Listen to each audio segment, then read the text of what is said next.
Alright guys, welcome back to a new video. Today is going to be a few changes. As you can tell from the video itself, I'm actually using a new camera today, so this is actually why the video quality looks a little different. Also, you'll notice there's a new playmat here that I haven't used in any recent videos. This is actually our official mat for a new squad that I've joined up with that we are starting. We will be creating a YouTube channel for them and everything. It will be under the name Helmet Squad, which is the name you see right down here. It's really just a group of buddies here. We all created this, we all had our input in this mat. Mainly it was who our favorite characters were, mine being Jiren, and each person has a specific character on this mat for them. As you can tell, this was custom made. We had a person design the mat, sent this off to Ink Gaming, and then they put in all their battle areas. As you can see, it's missing the warp area, and the leader zone needs to be a little larger for the 2 leaders coming up in set 10. But you notice this is hand stitching, and this is a really great mat. I figured I'd go ahead and start to showcase this mat for you guys. On my channel, since I am going to be part of Helmet Squad, so it'll be, once we get everything officially rolling, a lot of things will go over to Helmet Squad, and a lot of my videos will actually be uploaded to them.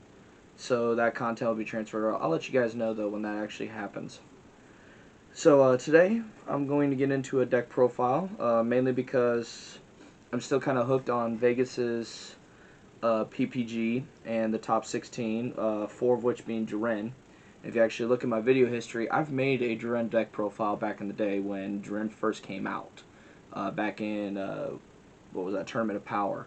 So I have loved Jiren. Jiren has been one of my favorite decks I've ever built. I have updated him ultimately with the new set that's dropped, set 9. Obviously, it's not the newest set because Draft Box 5 is coming out, and that has some Universe 11 stuff that will actually ultimately go in this deck.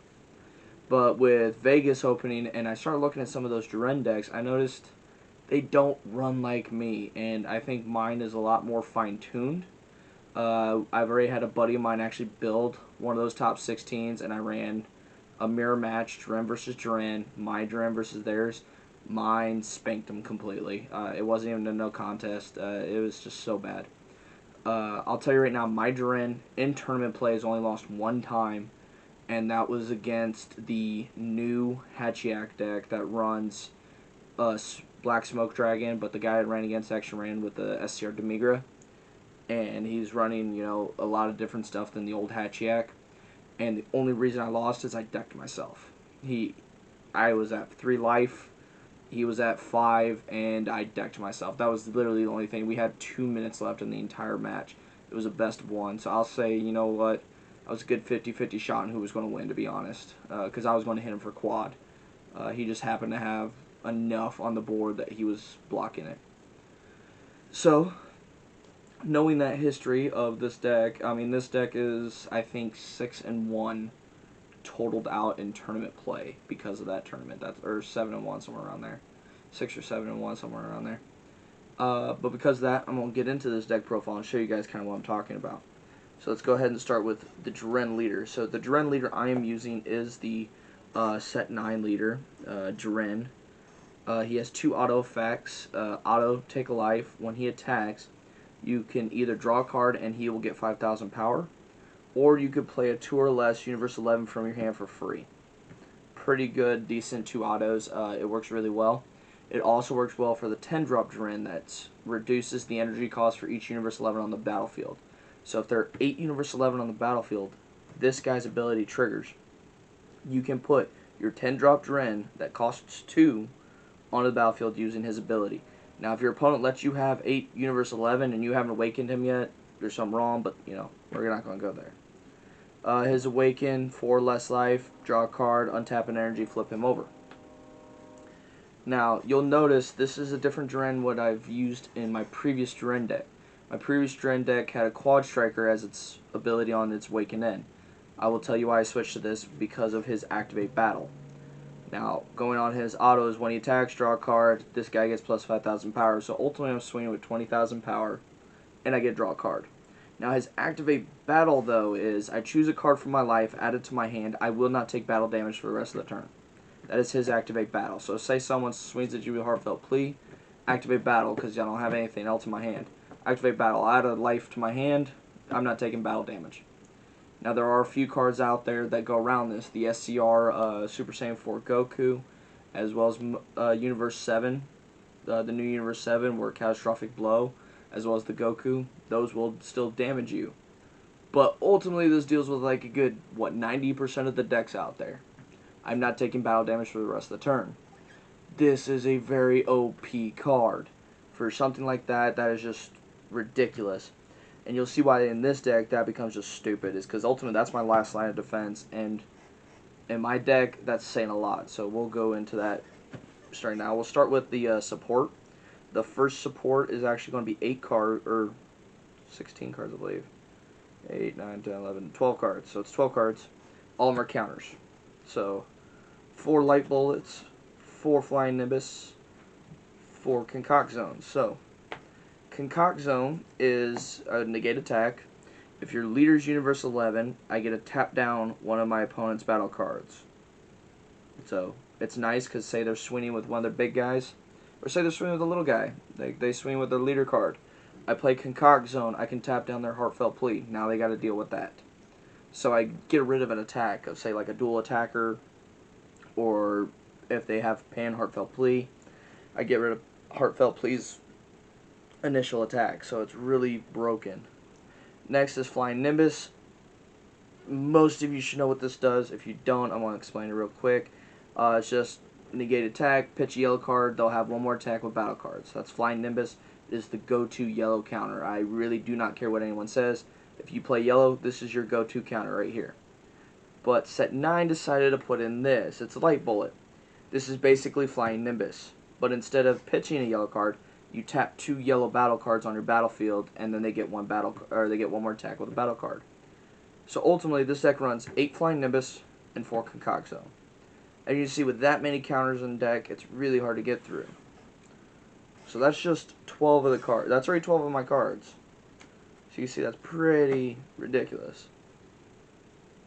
So next I run 3 Justice Blast and 3 Mind Expansion. Now, Mind Expansion is if your leader card is Universe 11, choose one of your leader cards, it gains 10,000 power and critical. So if I swing with Jiren on his Awakened side, so say we have Jiren here, swing on Awakened side, he's now 15,000 or 20,000 power. I activate battle Mind Expansion. He is now 30,000 in critical. So it becomes a very interesting battle at that point. Justice Blast, this is some of the newer BT9. If you guys have looked at any of the monocolored extra cards that have come in, all of them have a permanent. You can activate the battle without paying its energy cost. Which for this, it's if your leader card, or choose up to one of your leader cards of battle cards, it'll give 5,000 power for the duration of the battle. Now this one though has activate main. If your leader card is yellow, choose up to one of your opponent's battle cards in rest mode, ignoring barrier, negated skills, and then KO it. So ultimately this is board control, as well as in a bind I can increase the power of Jiren. Or ultimately I can do something like this where it's like, hey, I have Jiren, swing 20,000, play Mind Expansion, he's 30,000 critical, play Justice Blast for free, he's 35,000 in critical. So it's a nice little beef for Jiren. It can also be a little beef for any of your bigger guys. So that's all the extra cards I run. Let's get into a little more of the sport. I run 2 Kunchi. This is the new Kunchi, the BT9. His permanent is all Universe 11 with 2 or less have barrier. So that includes him, because he is Universe 11. He doesn't say all other. He says all Universe 11 cards, the energy cost of 2 or less, have barrier. Now the reason he's in the deck is really for these 4 lovely little guys right here. Hero Combination Zorrays. This is the older Universe 11, which is, it has blocker, but it has a permanent ability. If there's another Universe 11 on the board, this does not KO the first time it goes through a battle. So say they're coming at me with Heartfelt Plea, I use blocker. They're like, cool, it's dead. If I have another, say Kunchi on the board, this guy's permanent says, no, it does not. I do not KO from battle first time around. You'd have to target again. And usually on my board state, I have 2 to 4 of these all on the board. So it becomes a very, as my buddy likes to call it, the wall of bullshit. And it really is. So that's really a lot of the defense for this deck. Alright, let's get into some more of the support, kind of the meat and potatoes of this deck. So this is Jiren, Righteous Leader, has Deflect. Now he has a nice little auto ability, which is if your leader card is Universe 11 card when you play this, choose a card from, when you play this card from your hand, choose up to 2 Universe 11 cards from your hand and or drop area with an energy cost of 2 or less, play them, and negate their skills for the duration of the turn.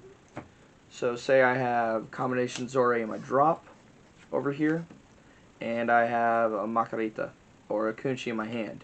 I can play them both. Their abilities are negated for the duration of the turn. Past turn, I'm done. Their abilities are back. Blocker. So it becomes very interesting. It's a nice way to get quicker guys out quicker. So, you know, turn 1 I play Kunchi.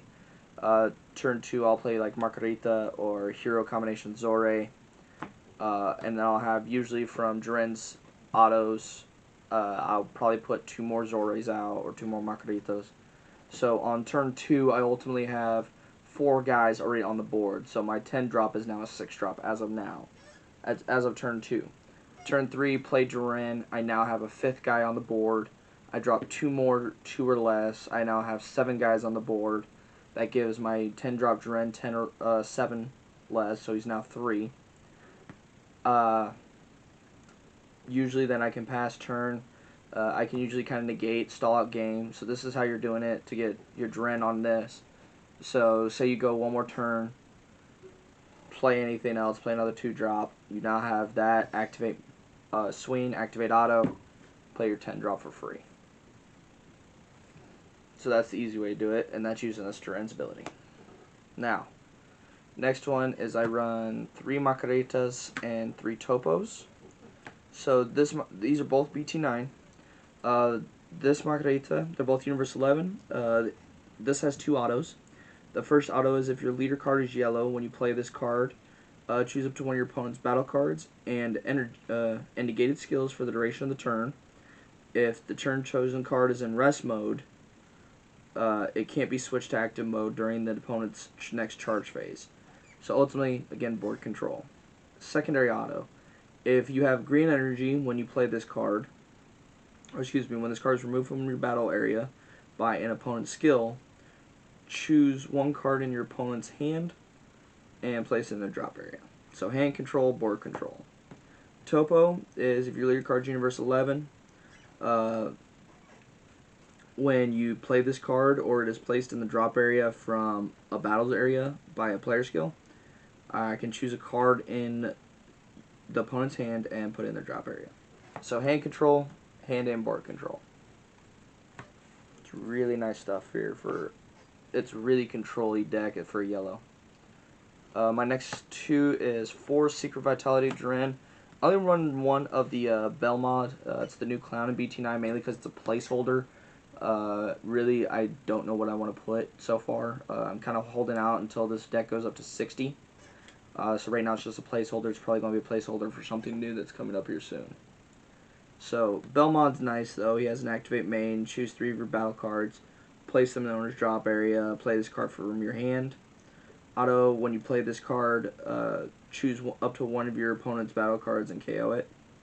And then Secret Vitality Jiren is when you play this card, if your leader card is Universe 11, you may place 1 yellow card from your hand in the drop area.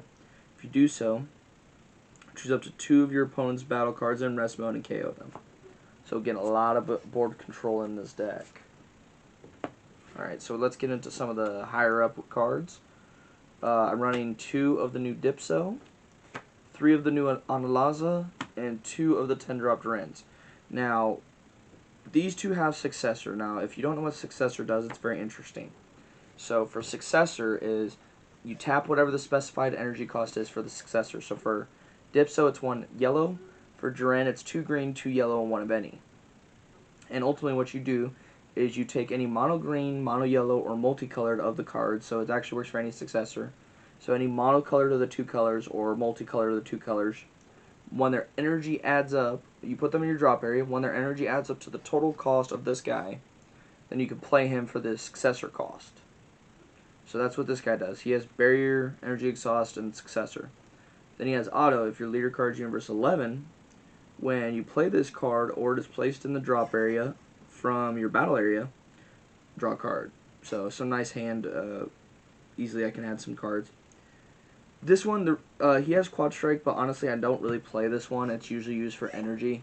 I just don't really see the use for Successor when I'm using the 10-drop Absolute Jiren or the 12-drop Universe's Strongest. They are so much better. But he is a Quad Striker. Auto, choose 3 of the Universe 11 cards from your hand and or battle area. Place them in your drop area. When you play this card cannot be affected by your opponent's skills until the start of your next main phase. So ultimately he gains barrier until the start of your next main phase. Analaza does pretty close to what you think Analaza will do, because Analaza does Analaza stuff, which it deals with combo stuff. So activate battle. Once per turn, choose a green-yellow card from your hand, place in your drop area. Choose a card in your opponent's combo area, and send that to their drop area. So again, it's a nice board control state. It does exactly what Analaza you expect it to do. It controls the combos. So those are the multicolors. Let's get into the big dogs, which are 2 of the Absolute Jirens, 2 of the Universe's Strongest, and 1 negative Dragon Balls. So this Jiren, so they're both Quad Strikers. This one reduces the energy cost for every Universe 11 in your battle area. And when you play him, his auto goes off, which is every card in rest mode on your opponent's battlefield or in their energy gets KO'd. And you do choose, so it doesn't ignore barrier, but everything that doesn't have barrier is basically getting KO'd.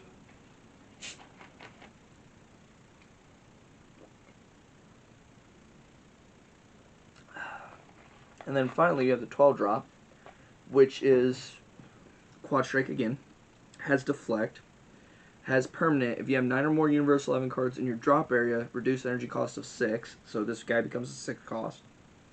And then his Permanent is, during battle, your opponent cannot activate counters or blockers against this guy. So when he swings, your opponent will not activate any counterattacks, counterplays, anything, and they cannot activate blockers. So ultimately, they will have to combo bigger than you. And then negative Dragon Balls. I love this card. It actually was such a mean card in the tournament.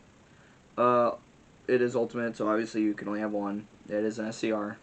Its permanent is for every card in your drop area, reduce the energy cost of this card by 1. Obviously you can go down to 0. So activate battle. Play this card at the end of the turn. All battle cards are wiped off the board. So it's a nice. It's a dark hole for Yu-Gi-Oh players. It's any board wipe you can think of. That's this card. And really that's it. That's the win condition you're going for, is boom, boom, boom. However condition you want to do this. I know one of the guys I ran a tournament with board wiped me. He actually had the best hand he could get for his pan deck. He brought out everything he could. He had Triple Flash, he had Heartfelt Plea, he had everything. I had 2 energy open, I had 5 in my drop area, so this was down to 2. I knew I was using this. My Jiren was awakened, so I said, okay, cool. He swung with Heartfelt Plea. I said, activate battle, I'll take a life. I will not take any more battle damage. Then I activate battle, tap 2, negative Dragon Balls. At the end of this turn, wipe your board off. And he was so pissed. He was like, I'm done, end turn. Took his board, cleared it, and then my next turn I dropped the 10-drop and said, I dropped the 12-drop, swung, said, Quad Strike, you're not negating, you're not blocking, get bigger than me, and I comboed up. So ultimately, it was really good. It was a nice deck. I think this deck runs a lot smoother than what I saw in the yellow-green decks I saw for Universe 11. And to be honest, I think it is a better deck like this. Like I said, I've only lost 1 match total. If you guys have any comments, questions, concerns, leave them down below. I will see you next time, probably with a demonstration of these decks in action.